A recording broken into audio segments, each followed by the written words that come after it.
Good afternoon, everybody. My name is Matt Hohner. I am the Director of Development here at the National Railroad Museum. And one of the best parts of my job is that a couple times a week I get to come out and conduct the train. So not too many people get to do that during their job, so I enjoy this very much. A little bit about the museum. We were founded in 1956 when a group of local businessmen purchased an engine from the Milwaukee line. It was placed here on this land, which at the time was Cook Memorial Park, part of the Green Bay Park system. Over the next few years, that group of individuals acquired 17 more pieces, and then the U.S. Congress designated us as the National Railroad Museum. At the time, everything was still outdoors. Later, we built the buildings. The McCormick Pavilion, which we'll see here in a little bit, was built in the 70s. The Lenfestey Center was built in the 90s. So we keep growing.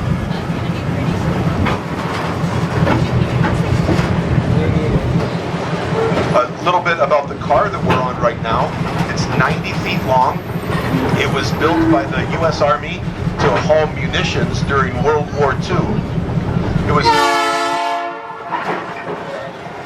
He's got one more.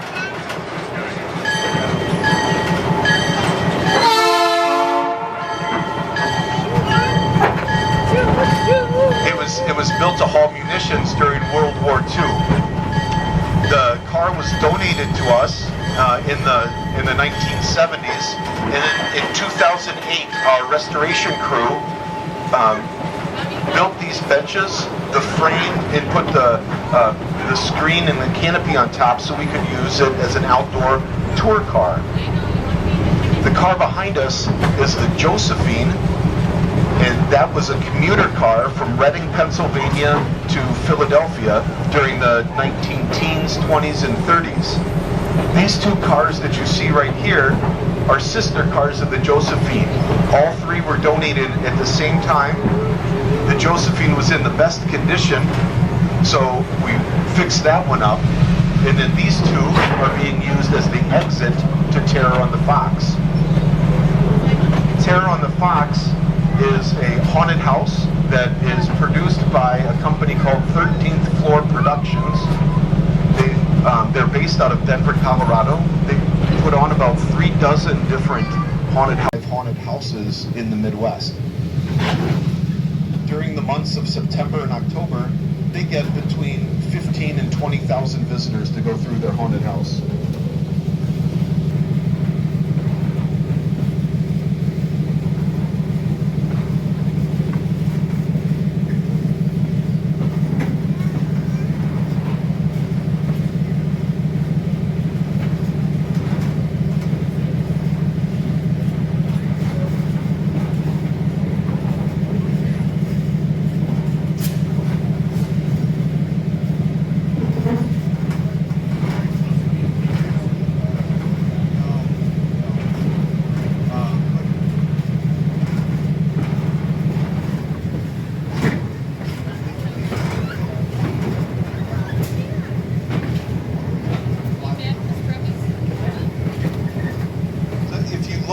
Our east, you'll see the Fox River.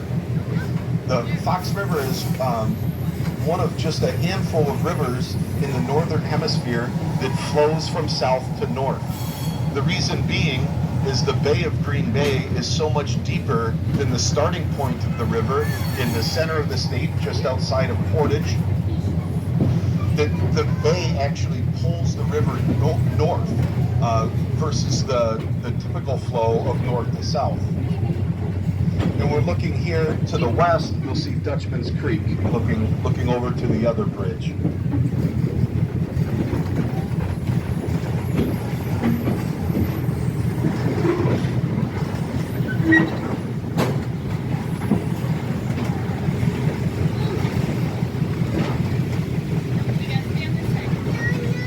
Open air pavilion is the McCormick Pavilion.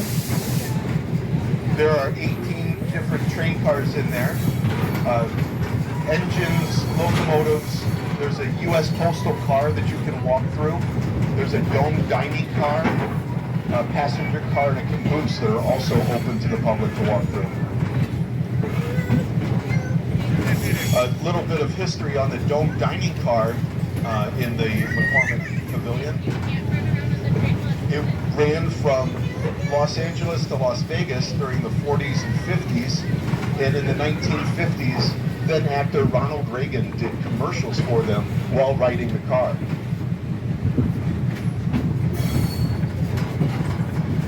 The next building is our Lenfestey Center, the one that says National Railroad Museum on it.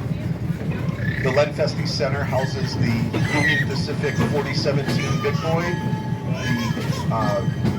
the Dwight D. Eisenhower, has a Pullman Porter exhibit, and many other cars, cabooses, and a snowplow. My favorite car is also in there. That's the dynamometer. The dynamometer has equipment that will measure the strength, traction, horsepower, and top speed of its engine. And you can walk through the dynamometer in the Lenfestey Center, and you can see that equipment in there.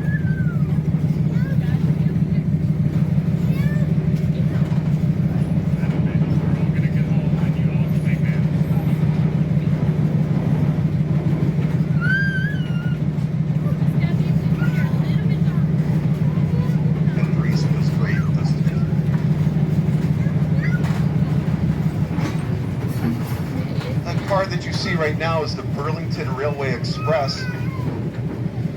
We can order a package from our phone and have it delivered to our doorstep the next day. The Burlington Railway Express was its FedEx or UPS at the time. During the 1850s or so, the Burlington would take packages from the East Coast and bring it out west in as little time as 4 to 5 weeks. In the Lenfestey Center, we also have an automobile from the Burlington Railway Express Company. That automobile would pick up the packages at the depots and then deliver those packages to the surrounding areas.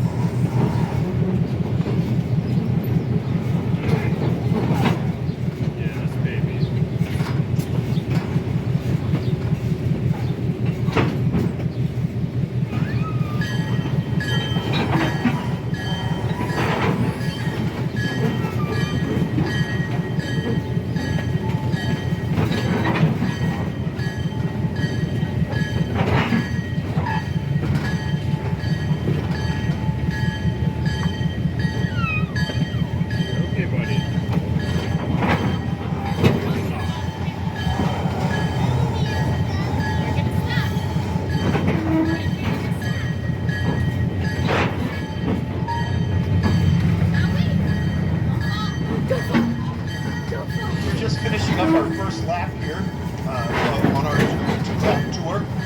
I'd like to point out our Children's Discovery Depot. Unfortunately, it is closed due to renovations. We're adding in interactive displays and one that kids will be able to drive the locomotive virtually in there. But the depot is modeled after the 1920s era in the southeastern United States. So if you were traveling around the Carolinas in the 1920s and came up to a train depot, it would look very similar to that one.